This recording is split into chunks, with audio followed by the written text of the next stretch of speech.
Halo semuanya, pernah kepikiran nggak gimana caranya nilai-nilai luhur kayak moral atau disiplin itu bisa benar-benar jadi bagian dari hidup siswa sehari-hari? Nah, kali ini kita bakal kupas tuntas strategi praktis sekolah buat membentuk karakter lewat 7 kebiasaan anak Indonesia hebat atau yang kita kenal sebagai 7 KIAH. Oke, kita mulai dari dasarnya dulu ya, dari visinya. Kutipan ini tuh nunjukin tujuan besar pendidikan kita. Jadi tujuannya bukan cuma bikin siswa pintar di atas kertas, tapi juga punya karakter yang kuat. Nah, ini dia nih goal utamanya. Biar visi yang keren tadi nggak cuma jadi angan-angan, kita bakal bedah jadi 4 bagian. Pertama kita mulai dari fondasinya, yaitu kebiasaan. Terus kita lihat siapa aja yang harus turun tangan, di mana aja prosesnya terjadi, dan yang paling penting, gimana caranya semua itu bisa nyambung dengan pas. Nah, pertanyaannya kan, gimana caranya kita mengubah konsep yang kedengarannya abstrak, kayak bermoral atau kreatif, jadi sesuatu yang nyata yang dilakukan siswa setiap hari? Jawabannya ternyata simpel banget, lewat pembentukan kebiasaan. Dan ternyata, ngebentuk kebiasaan itu ada ilmunya loh. Jadi ini bukan sekedar ngulang-ngulang hal yang sama.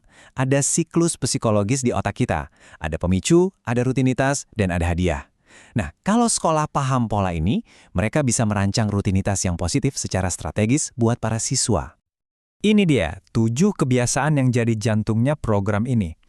Kelihatannya simpel ya, mulai dari bangun pagi, olahraga, makan sehat, sampai kebiasaan yang lebih dalam, kayak beribadah, suka belajar, dan peduli sama lingkungan sekitar. Setiap kebiasaan ini tuh kayak batu bata kecil buat ngebangun 8 karakter utama yang tadi kita bahas.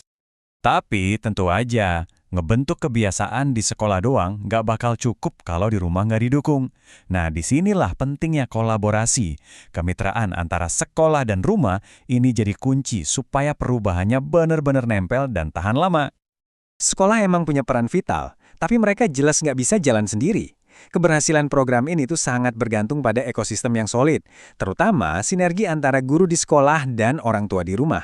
Ini harus sejalan. Nah, ini dia wujud nyata dari kemitraan itu. Ada alur pemantauan yang jelas banget. Guru ngasih log harian, orang tua bantu ngawasin dan ngisi di rumah, terus di akhir bulan ada diskusi bareng. Proses kayak gini nih yang memastikan semua pihak, guru, orang tua, dan siswa, saling dukung dan bergerak ke arah yang sama. Oke, jadi kita udah tahu tujuannya apa dan siapa aja yang terlibat. Sekarang, kita masuk ke arenanya nih. Di mana aja sih kebiasaan-kebiasaan ini bisa kita tanam dan perkuat dalam aktivitas sekolah sehari-hari.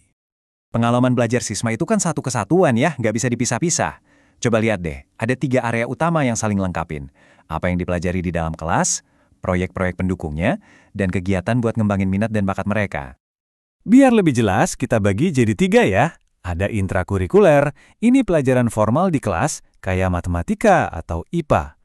Terus ada kokurikuler, ini proyek-proyek buat memperdalam pelajaran tagih. Dan terakhir, ekstrakurikuler, kayak pramuka atau klub olahraga. Nah, ketiga area ini tuh ibarat lahan subur buat menanamkan 7 KIH. Nah, sekarang bagian paling serunya, menyatukan semuanya. Disinilah sinergi itu bekerja.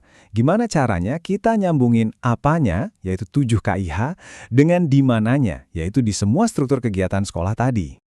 Poin pentingnya adalah, ini bukan soal nambah-nambahin program baru yang bikin pusing. Justru sebaliknya, ini tentang merajut benang-benang yang udah ada. Jadi, kita lihat kegiatan yang udah jalan, entah itu pelajaran sains, klub seni, atau tim olahraga, terus kita secara sadar menyelaraskannya dengan tujuan pembentukan karakter. Biar gampang, kita lihat contohnya ya.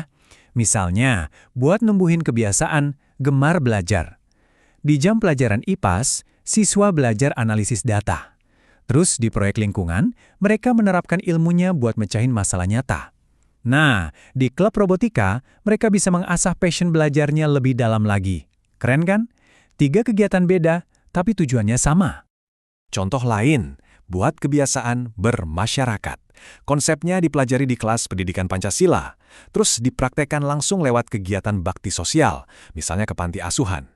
Dan akhirnya dihayati lewat kerja sama tim di kegiatan pramuka. Lengkap banget prosesnya.